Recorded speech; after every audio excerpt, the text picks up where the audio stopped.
ಆತ್ಮೀಯ H16 news ಅರ್ಥಾತ್ ಹೇ ಸೀತಾರಾಮಗೆ ಸ್ವಾಗತ. ನಾನು ನಿಮ್ಮವ MI ಅಥವಾ ಮಲ್ಲಪ್ಪ ಜೋತಾವಾರ್. ಆದ್ಮೇಲೆ ಈಗ ತಾವು ದಿನ ಸುದ್ದಿಗಳನ್ನ ಅದರ ಜೊತೆಗೆ ವಿಶೇಷತೆಗಳನ್ನ ನೋಡ್ತಾ ಹೋಗಿ ವಿಶೇಷ ಈ ಮೊದಲನೇ ಸುದ್ದಿಯನ್ನು ನೋಡಿ.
ಆಯ್ತಾ? ಇದಿಷ್ಟು ಸುಮ್ಮನಾಗ್ರೆ ಇಲ್ಲೇ ಇದಿಷ್ಟು ಹಿಂಗೆ ಕೂಗಿದ್ರೆ ಇಡೀ ದೇಶ ನಿಮ್ ಕೈಯಾಗ ಬಂದಂಗ ಆಗ್ತದ. Useless fellows.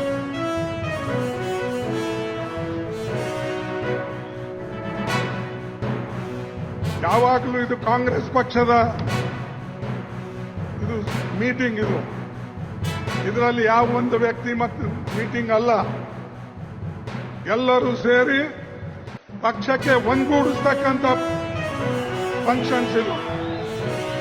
ಯಾರೇ ಒಬ್ರು ಒಂದು ಹೇಳೋದು, ಇನ್ನೊಬ್ರು ಒಂದು ಕೂಗೋದು, ಬಾಕಿ ಅವ್ರು ಅದಕ್ಕೆ ಬಂದಾರ, ಕಸ ಗೂಡ್ಸಕ್ ಬಂದಾರ. ಪತ್ತೆ ಆಗ್ತಾ ಇಲ್ಲ, ವಿಶ್ವಾಸ ಇದೆ ಪತ್ತೆ ಆಗ್ತಾರೆ. ಮೊನ್ನೆ ನಡೆದಂಥ ವಿಧಾನ ಪರಿಷತ್ ಚುನಾವಣೆಯಲ್ಲಿ ಭಾಜಪದಿಂದನೂ ಕೂಡ 4 ಅಡ್ಡ ಮತದಾನಗಳು ಆಗಿದ್ದಾವೆ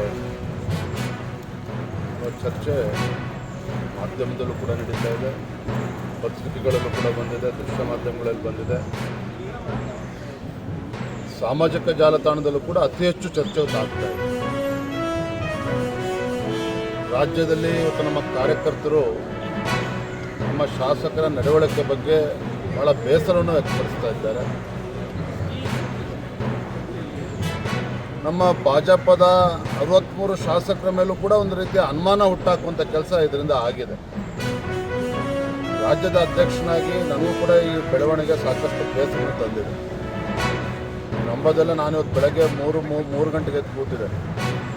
ಯಾಕೆಂದರೆ ಇದನ್ನು ಒಂದು ತಾರ್ಕಿಕ ಹಂತಕ್ಕೆ ತೆಗೆದುಕೊಂಡು ಹೋಗಬೇಕು ಅನ್ನುವ ವಿಚಾರವನ್ನು ಮುಂದೆ ಇಟ್ಕೊಂಡು ನಾನು ಮೊನ್ನೆ ರಾಷ್ಟ್ರೀಯ ಅಧ್ಯಕ್ಷರಿಗೆ ನಿನ್ನೆ ಬೆಳಗ್ಗೆ ನಾನು 7 ಗಂಟೆಗೆ ದೂರವಾಣಿ ಕರೆ ಮಾಡಿದ್ದೆ. ರಾಷ್ಟ್ರೀಯ ಅಧ್ಯಕ್ಷರಿಗೆ ಅವರು ಕೂಡ ವಿವರನ ಕೇಳಿದರು. ಇಲ್ಲ ಅಧ್ಯಕ್ಷ, ನಾನು ದೆಹಲಿಗೆ ಬಂದು ನಾನು ಮಾಹಿತಿನ ಕೊಡಬೇಕು ಅಂತೇಳಿ ನಾನು ಮೊನ್ನೆ ಆರ್ ಅಶೋಕರು ಹೋಗ್ತಾ ಇದ್ದೆ. ಇದು ಒಂದು ಭಾಗ. ಮತ್ತೊಂದು ಕಡೆ ಸತ್ಯಶೋಧನಾ ಒಂದು ಸಮಿತಿಯನ್ನು ಕೂಡ ನಾವು ಮಾಡಿದ್ದೇವೆ. ಸಿ ಟಿ ರವಿ ಅವರು, ಮಹೇಶ್ ತೆಂಗಿನಕಾಯಿ ಅವರು, ಕೊಳ್ಳೇಗಾಲದ ಮಾಜಿ ಸಚಿವರು ಮಹೇಶ್ ಅವರು, ಇದು ಎಲ್ಲವೂ ಕೂಡ ಒಂದು ಕಡೆ ಆದರೆ ನನಗನ್ನಿಸ್ತದೆ ನಾನು ಇವತ್ತು ತೀರ್ಮಾನಕ್ಕೆ ಬಂದಿದ್ದೆ. ನಾನೀಗ ನಮ್ಮ ವಿಪಕ್ಷ ನಾಯಕರಾಗಿರುವಂಥ ಆರ್ ಅಶೋಕ್ ಅವರು ಕೂಡ ಮಾತನಾಡ್ತಿದ್ದೆ. ಗೌಪ್ಯ ಮತದಾನ ಇಲ್ಲಿ ಆಗಿರುವಂಥದ್ದು, ಗೌಪ್ಯ ಮತದಾನ ಆಗಿರುವಂಥ ಪರಿಣಾಮವಾಗಿ ಸತ್ಯಾಸತ್ಯತೆ ಅಂತೂ ಇವತ್ತು ಜನರ ಮುಂದೆ ನಾವು ಇಡಲೇಬೇಕಾಗ್ತದೆ.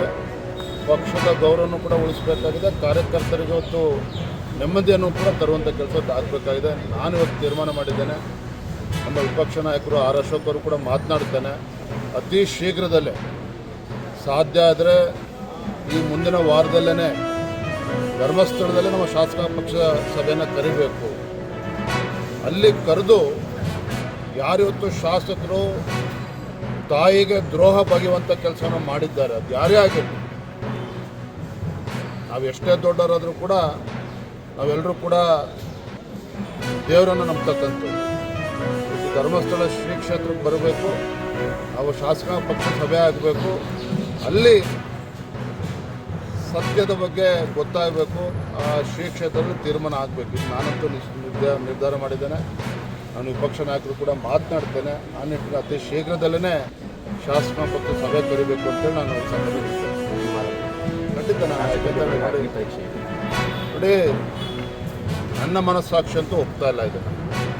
ನಾನು ಕೂಡ ಸಾಮಾಜಿಕ ಜಾಲತಾಣದಲ್ಲಿ ಯಾವ ರೀತಿ ಟೀಕೆಗಳು ಬರ್ತಾ ಇದ್ದಾವೆ ನಾನು ನೋಡ್ತಾ ಇದ್ದೇನೆ. ಯಾರು ಕೆಲವು ಜೆನ್ಯೂನಾಗೂ ಕೂಡ ಟೀಕೆಯನ್ನು ಆಗ್ತದಿಲ್ಲ ಅಂತ ಹೇಳ್ತಿಲ್ಲ. ಆದರೆ ಇದನ್ನೇ ಒಂದು ನೆಪ ಮಾಡಿಕೊಂಡು ಒಂದು ರೀತಿ ಪರೋಕ್ಷವಾಗಿ ದಾಳಿ ಮಾಡ್ತಕ್ಕಂಥ ಕೆಲಸವು ಕೂಡ ಒಂದು ಕುತಂತ್ರ ಕೂಡ ನಡೀತಾ ಇದೆ. ಆದರೆ ಇದೆಲ್ಲವೂ ಕೂಡ ಒಂದು ಕಡೆ ಇರಲಿ. ಇಂಥ ಗಂಭೀರ ಆಗಿರ್ತಕ್ಕಂಥ ಘಟನೆ ನಡೆದಾಗ ಕಾರ್ಯಕರ್ತ ನೋವಾಗ್ತಕ್ಕಂಥದ್ದು ಸಹಜ. ಪತ್ರಿಕೆಗಳಲ್ಲಿ, ದೃಶ್ಯ ಮಾಧ್ಯಮಗಳಲ್ಲಿ, ಸಾಮಾಜಿಕ ಜಾಲತಾಣಗಳಲ್ಲಿ ಪ್ರತಿಕ್ರಿಯೆ ಬರ್ತಕ್ಕಂಥದ್ದು ಕೂಡ ಸಹಜ. ಅದು ತಪ್ಪು ಅಂತಲೂ ನಾನು ಕೂಡ ಹೇಳ್ತಾ ಇದ್ದೆ. ಆದರೆ ಎಲ್ಲೋ ಒಂದು ಕಡೆ ಕಾರ್ಯಕರ್ತರ ಪರಿಶ್ರಮದಿಂದ BJP ಟಿಕೆಟ್ ಮೇಲೆ ನಿಂತು ಜನರ ಆಶೀರ್ವಾದದಿಂದ ಗೆದ್ದು ಬಂದಿರತಕ್ಕಂಥ ನಮ್ಮ ಶಾಸಕರು ಎಲ್ಲೋ ಒಂದು ಕಡೆ ಇದಕ್ಕೊಂದು ಇತಿಶ್ಯನ್ನು ಆಡಲೇಬೇಕಾಗ್ತದೆ.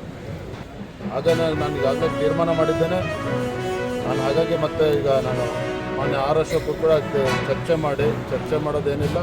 ಇದು ಶಾಸಕ ಪಕ್ಷ ಸಭೆ ಧರ್ಮಸ್ಥಳದಲ್ಲೇ ಕರಿಬೇಕು, ಅಲ್ಲೇ ಇತ್ಯರ್ಥ ಆಗಬೇಕು. ಇದು ನಾನು ತೀರ್ಮಾನ ಮಾಡಿದ್ದೆ. भारत निर्माता बनना चाहता और जिस दिन निर्माता होंगे ना, उस दिन हम निर्णायक भी होंगे। और इस दिशा में तेजी से आगे बढ़ रहा है। बीते वर्षों में 40 से अधिक मेड इन इंडिया युद्धपोत और पनडुब्बियां नौसेना में शामिल है। यानी लगभग हर कुछ सप्ताह में भारतीय नौसेना को एक नई शक्ति मिली है। वर्तमान में भी 45 बड़े नौसैनिक प्लेटफॉर्म निर्माणाधीन है।